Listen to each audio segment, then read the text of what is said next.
হ্যাঁ, নমস্কার বন্ধুরা। আমি সুমিত। আমার ইউটিউব চ্যানেলে সকলকে স্বাগত জানাই। বন্ধুরা, এখন ফেব্রুয়ারি মাসের আজকে 14 তারিখ। আজকে সরস্বতী পুজো। তো এই টাইমটা আমাদের ছাদ বাগানীদের জন্য একটা আদর্শ টাইম এবং অনেক ব্যস্ততার সময়। সে জবা করুক, ট্রপিক্যাল জবা করুক বা যেকোনো গাছ করুক, এই টাইমটা একটা বেশ ভাইটাল সময়।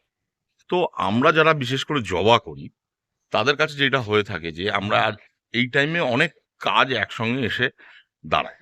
তো যেমন গাছের রিপোর্টিং একটা ফ্যাক্ট আছে, তার সঙ্গে গাছের কাটাই ছাঁটাই, এইগুলো কিন্তু একটা ব্যাপার থেকেই যায় হচ্ছে এই ফেব্রুয়ারি মাসে। তো আমি দেখাই যে আমি অলরেডি কাজ করা শুরু করে দিয়েছি। যেহেতু কাজ করতে গেলে কিন্তু ভিডিও করা যায় না, তো এখনো সময় আছে যখন, তো আজকে কি কি কাজ করে ফেললাম এবং কি কি কাজ আমি করব, যেমন মৌখিক বলবো এবং পরবর্তীতে আমি ভিডিও দিয়েও সেগুলো আমি হাতে কলমে আপনাদের দেখাবো। তো প্রথমত আজকে মনে রাখবেন, আজকে হচ্ছে আহ তারিখটা হচ্ছে 14ই ফেব্রুয়ারি। এই তারিখটা মনে রেখে আপনারা কিন্তু একটা ভালো জায়গায় ভালো মতন সুষ্ঠু মতন কাজ করতে পারবেন। তো আগে দেখাই আমি কি কি করে ফেলেছি অলরেডি আর কি কি করব। দেখুন বন্ধুরা, আমি কিন্তু অলরেডি কিছু গাছকে কিন্তু কাটাই করে দিয়েছি এবং বেশ বড় বড় গাছ দেখতে পাচ্ছেন, সেগুলো কিন্তু আমি কেটে দিয়েছি এবং কেটে দিয়েছি, এখান থেকে কেটে দিয়েছি, বিভিন্ন ছেটে দিয়েছি। যেহেতু এইগুলোকে আমি সেপ্টেম্বর মাসে আমি রিপোর্ট করেছিলাম, তাই এখন রিপোর্ট করিনি, শুধু কাটাই ছাঁটাই করেছি। তাছাড়া এখনো অনেক গাছ আছে যেগুলো কাটাই ছাঁটাই করা আছে, বাকি আছে। তো আপনাদের একটা কথা সবসময় মনে রাখতে হবে যে আপনি কোন আইডিটা কখন কাটবেন। হ্যাঁ, সেইগুলো নিয়েও আমি আলোকপাত করব, কিন্তু তার আগে আমি বলে রাখি, এই ব্যাপারগুলো নিয়ে যদি আপনি বিশদভাবে জানতে চান, তো দীপ চক্রবর্তীর একটা বই আছে, সেই বইটা কিন্তু আপনারা সংগ্রহ করতে পারেন এবং সেখানে বিশদভাবে বর্ণনা করা আছে কোন গাছটা কখন কাটা যেতে পারে, কোন আইডিটা। তো আমি কিছু ট্রপিক্যাল হিবিস্কাস এখন কাটাই ছাটাই করে দিয়েছি, কিন্তু সেগুলোর রিপোর্ট আমি করিনি। আপনি কিন্তু এখানে দেখতে পাচ্ছেন আমি অলরেডি আমার যেগুলো দেশি ব্যাঙ্গালোর রয়েছে সেগুলো কাটাই ছাটাই করে দিয়েছি, রিপোর্ট হয়ে গেছে এবং এগুলো একটা মিক্সড মিডিয়ার মধ্যে দিয়েছি। ঘ্যাসও আছে, মাটি আছে, এখানে কোকোপিট নেই। তো এখানে প্রচুর গাছ যেগুলো আমার কাছে দেশি, সেগুলোর কিন্তু আমি ব্যবস্থা অলরেডি করে ফেলেছি, কাটাই ছাটাই করা হয়ে গেছে এবং বড় বড় গাছকে আমি হাফের থেকেও ছোট করে দিয়েছি। তো আপনারা যদি চান, আপনারা এই টাইমে গাছকে কিন্তু কাটাই ছাঁটাই করতে পারেন, কিন্তু শিকড়টা আপনারা পূর্ণিমা যখন পড়বে সেই টাইমেই করুন। এইটা একটা ভালো ব্যাপার, এতে প্রকৃতি আপনাকে সাহায্য করবে। তো বন্ধুরা, আমার সামনে রয়েছে একটি দেশি আহ, থোকা জবার গাছ। এই গাছটা আজকে 15ই ফেব্রুয়ারিতে এসে আমি কি করব, এটা তো এবছর আমি অবশ্যই রিপোর্ট করব। এই রিপোর্টের যে মিডিয়া হবে সেটা হচ্ছে মাটি আর ঘ্যাস। আহ, ঘ্যাসটা বেশি, মাটিটা কম, কিন্তু আজকে এই 14ই ফেব্রুয়ারিতে আমি শুধু এটাকে একটা হার্ড প্রুনিং করে দেবো।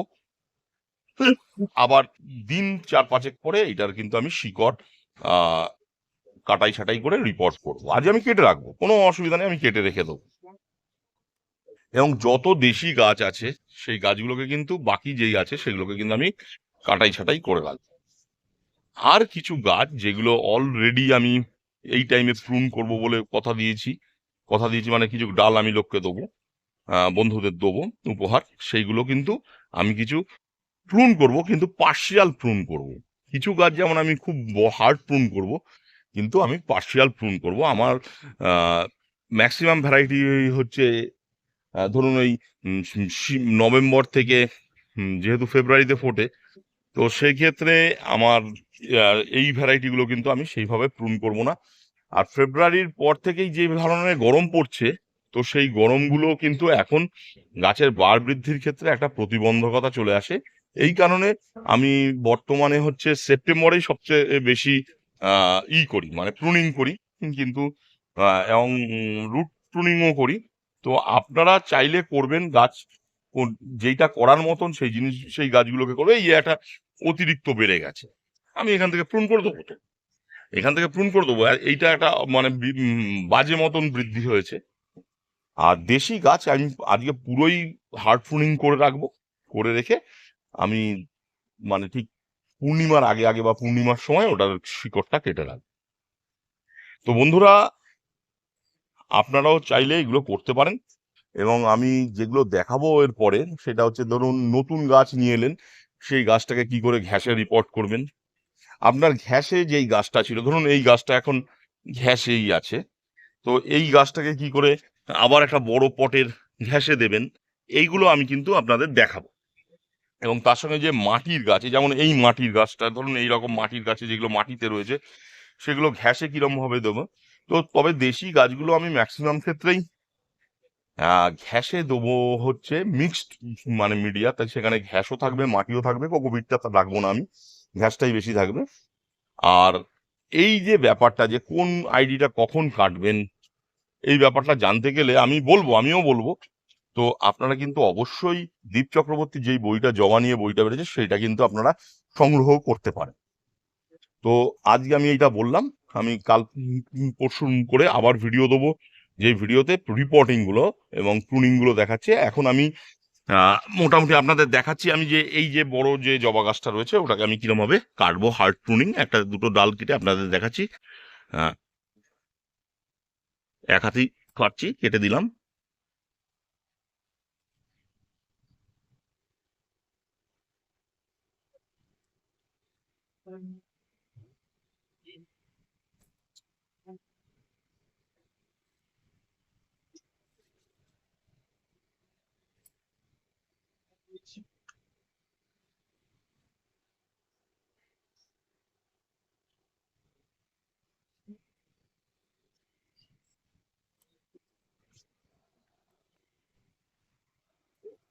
এটাকে আমি ছোট করে কেটে দিয়েছি। তো এই গাছগুলোকে আমি একটু প্রুন করলাম,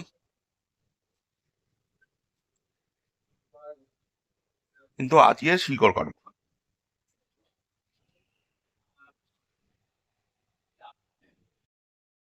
বন্ধুরা, আজকের ভিডিওটা এইটুকুনি রইলো। নেক্সট ভিডিওতে আমি আপনাদের রিপোর্টিং এবং আরও যেগুলো কাটাই ছাটাই রয়েছে, সেগুলো অবশ্যই দেখাবো।